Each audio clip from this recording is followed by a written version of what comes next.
தராவிலே முழுமையாக சூரா மரியம், சூரா தாஹா இவைகளை எல்லாம் மிக முழுமையாக தெளிவாக கேட்டோம். அதோடு சூரா அன்பியாவும் கொஞ்சம் கேட்கிறோம். ஏனென்றால் நாம் அறிந்திருக்கிறோம், குர்ஆனிலே வரலாறுகளும் உதாரணங்களும் உள்ளே இருக்கிறது என்பதை நாம் அறிந்திருக்கிறோம். அப்படி பார்க்கிற பொழுது இரண்டு நபிமார்களாக டிக்ளேர் செய்யப்பட்ட வரலாறு இடம்பெற்றுள்ளது. சூரா மரியமில் நபீனா ஈசா அலைஹிஸ்ஸலாமுடைய பிறப்பும் அவருடைய நுபுவத்துடைய துவக்கத்தை மிக தெளிவாக எல்லாம் சொல்லி காட்டுகிறார். இந்த உலகிலே வாழ்கிற நசராக்கள் இந்த சூரா மரியமை தெளிவாக படித்து உள் உணர்வோடு அறிவார்களானால் நசராணி என்ற கொள்கையிலிருந்து விடுபட்டு இஸ்லாத்திய நுழைவதற்கு வழி தரப்பட்டார். படிக்கிறார்கள், கதையாக விடுகிறார்கள். ஆனால் உள் உணர்வோடு சூரா மரியமை அவர்கள் தெளிவாக படித்தார். ஈசா யார்? ஈசா அலைஹிஸ்ஸலாம் அவர்கள் யாருக்கு மைந்தனாக மகனாக பிறந்தார்கள்? அவருடைய பிறப்புடைய துவக்கம் என்ன? அந்நேரத்தில் அந்த மக்கள் அவர்களை என்னென்ன வசைப்பாடினார்கள்? அதற்கு அல்லாஹ் அவர்களாகவே அந்த குழந்தை பருவத்தில் எப்படி பதில் பேச வைத்தான் என்ற வரலாறுகள் மிக தெளிவாக சொல்லிக் கொடுக்கிறார். இது ஒன்று போதும் அவர்கள் உலகத்திலே கிறிஸ்தவர்கள் வாழ்கிறார்கள், அவர்களை குறை சொல்ல நாம் தேவையில்லை. ஆனால் அவர்களுக்கு தெளிவான பதில் குர்ஆனிலே இருக்கிறார். அதை பார்த்து விட்டால் போதும், அவ்வளவுதான். அதை அடுத்து நாம் பார்க்கிறோம், நபீனா மூசா அலைஹிஸ்ஸலாம் அவர்கள் எந்த நகரத்திலே எந்த நாட்டிலே ஒரு குழந்தை பிறந்தால் அழித்து ஒழித்து விடும் ஆட்சி அதிகாரங்கள் எல்லாம் பிடுங்கப்பட்டு போய்விடும் என்று ஃபிரௌனுக்கு அச்சுறுத்தப்பட்ட பொழுது அல்லாஹ் என்ன செய்தார்? பச்சை குழந்தையாக பிறந்த குழந்தையை நீண்ட வரலாறு துணுக்கு வெட்டுவோம். ஈசா அலைஹிஸ்ஸலாம் மூசா அலைஹிஸ்ஸலாம் அவர்களை குழந்தையாக அந்த வீட்டிலே அல்லாஹ் வளர வைத்தார். அந்த அரசனுடைய வீட்டிலே வளர வைத்தார். சாதாரண எளிய மக்களுடைய வீட்டிலே வளர வைக்கவில்லை. பசிக்கும் பட்டினிக்கும் கஷ்டப்படுகின்ற வீட்டிலே ஒளிந்து மறைந்து வளர வைக்கவில்லை. அல்லாஹ் சுப்ஹானஹு வ தஆலா சிந்தித்து பார்க்க வேண்டும். அந்த அரசன் தான் ஃபிரௌன் தான் டிக்ளேர் பண்ணான், பிறக்கின்ற குழந்தைகள் வெட்டப்பட வேண்டும், என்னுடைய ஆட்சியும் அதிகாரம் பறி போய்விடுமா இந்த நாட்டிலே பிறக்கின்ற ஆண் குழந்தையின் காரணமாக என்று சொன்ன பொழுது, ஜோஷியர்கள் சொன்ன பொழுது அங்கே பிறந்த ஆண் குழந்தைகள் எல்லாம் துண்டு துண்டுகளாக வெட்டப்பட்டார்கள். ஆனால் மூசா அலைஹிஸ்ஸலாம் அவர்கள் அவர்களுடைய வீட்டிலே வளர்க்கப்பட்டார்கள். அல்லாஹ்வுடைய கேள்வி, யாரும் அப்படிப்பட்ட வரலாற்றை காண முடியாது. மூசா அலைஹிஸ்ஸலாம் வளர்ந்த வரலாறுகள், அவர்கள் நபியாக பிரகடனம் செய்யப்பட்ட நிகழ்ச்சிகள் எல்லாம் இந்த அழகான தெளிவான வரலாறுகளாக காதலிக்க ஒதுக்கின்றன. அல்ஹம்துலில்லாஹ். அதைத் தொடர்ந்து வானமண்டலங்கள் ஆராய்ந்து சூரியன் சந்திரனுடைய ஓட்டங்கள் அல்லாஹ் சொல்லிக் கொடுக்கிறார். வானத்தையும் பூமியை ஒரே தட்டாக ஒரே ஒட்டாக இருந்தது, அதைத்தான் தனித்தனியாக நாம் பிரித்து சொல்கிறார். வானம் பூமி இரண்டையும் பிரித்திருக்கிறார். கடல்கள், மலைகள், சூரியன், சந்திரன் இவைகள் எல்லாம் தனித்தனி படங்களாக நமக்கு மத்தியிலே வானமண்டலத்திலே ஓடவிட்டு பார்த்துக் கொண்டிருக்கிறார்கள். ஓடுகின்ற பிளானட்ஸ்கள் 9 பிளானட்ஸ்கள் இருந்தாலும் கூட அதிலே ஒரு கோளம் தான் சூரிய கோளம்.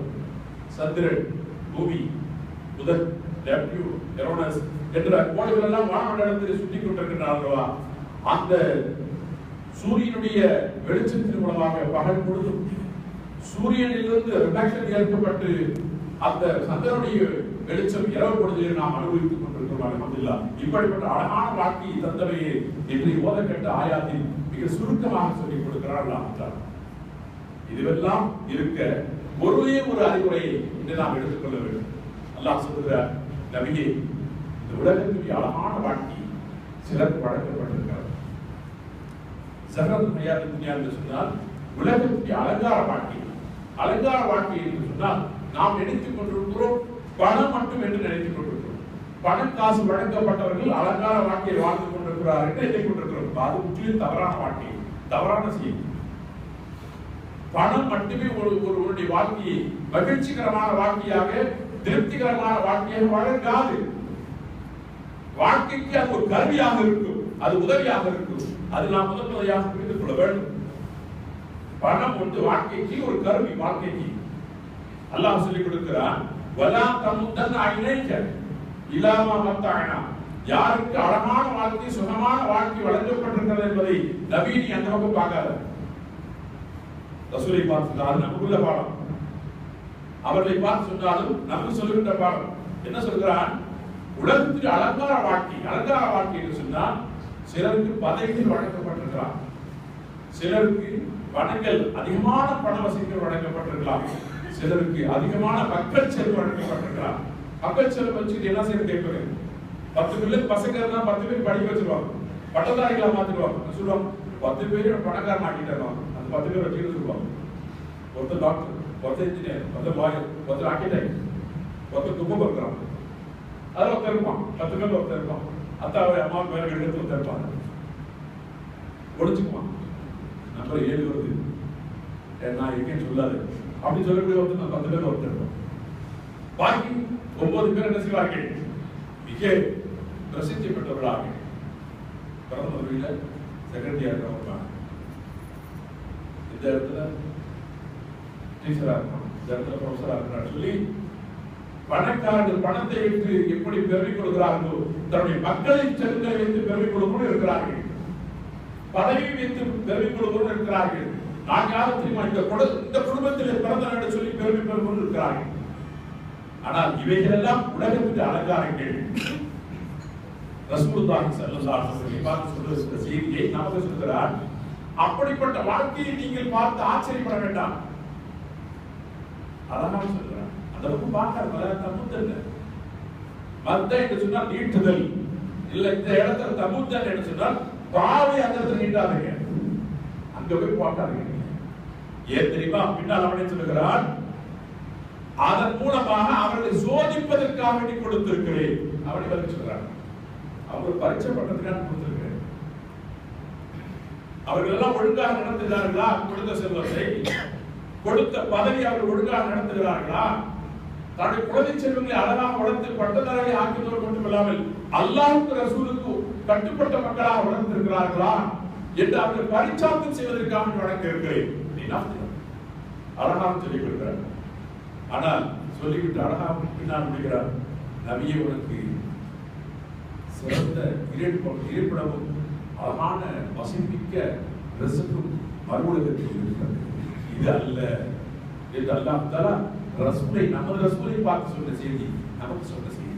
அதனால் நமக்கு இந்த உலகத்தில் யாரெல்லாம் இப்படிப்பட்ட பல வகையில் உயர்த்தி இருக்கிறார் என்று சொன்னால் அந்த பக்கம் பார்க்காதீங்க. நமக்கு என்ன வழங்கி இருக்கிறானோ அல்ஹம்துலில்லாஹ் இந்த வாழ்க்கையில் அதிலே திருப்தி பெறுங்கள். சிறந்த வாழ்க்கை, அதன் மூலமாக நிம்மதிகரமான வாழ்க்கை பெற முடியும். அது மட்டுமல்லாமல் இப்படி பொருத்தி வாழ்க்கை கொண்டார் அல்லாஹ் சுப்ஹானஹு வ தஆலா நாளை சொர்க்கத்தில் எந்த இடத்தை கொடுத்து அருகினாய் ஸல்லல்லாஹு அலைஹி வஸல்லம் அருகிலே அமர்ந்த நற்பேற்றினை அனைவருக்கும் தந்தருவானாக. அது மட்டுமல்ல, ஒன்றையும் சேர்த்து சொல்றார் ரசூலுல்லாஹி ஸல்லல்லாஹு அலைஹி வஸல்லம் ஒரு செய்தி சொல்கிறார்கள், உலகத்திலே உனக்கு அனுபவிப்பதற்கு முடியும், ஆனால் அது வேண்டாம் என்று நீ ஒதுக்கி கொண்டு. உன்னால் அனுபவிக்க முடியும், உனக்கு வசதி வாய்ப்புகள், திறன் இருக்கிறது, சக்தி இருக்கிறது, ஆற்றல் இருக்கிறது, அதிகாரம் இருக்கிறது, அத்தனை இருந்தும் கூட அதிலிருந்து எனக்கு இவ்வளவு போதும் என்று தனக்கென்று ஒரு அளவை எடுத்து செல்லதால் சொல்கிறார்.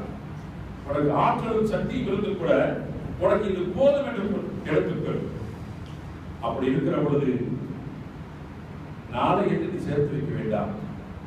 அப்பொழுது தந்ததை குறைந்து கொண்டால் உயர்ந்தது கிடைக்கும் என்பதை செல்லதான் அவர்களுடைய தெரியப்படுத்தார். ஆகவேதான் நாம் கேட்டிருக்கின்ற குர்ஆன் சொல்லித் தருகின்ற பாடங்கள் மிக மிக தெளிவான செய்திகள், நமக்கு நேரான பாதை, மகிழ்ச்சிகரமான வாழ்க்கைக்கு வழி சொல்லிக் கொடுக்கிறது.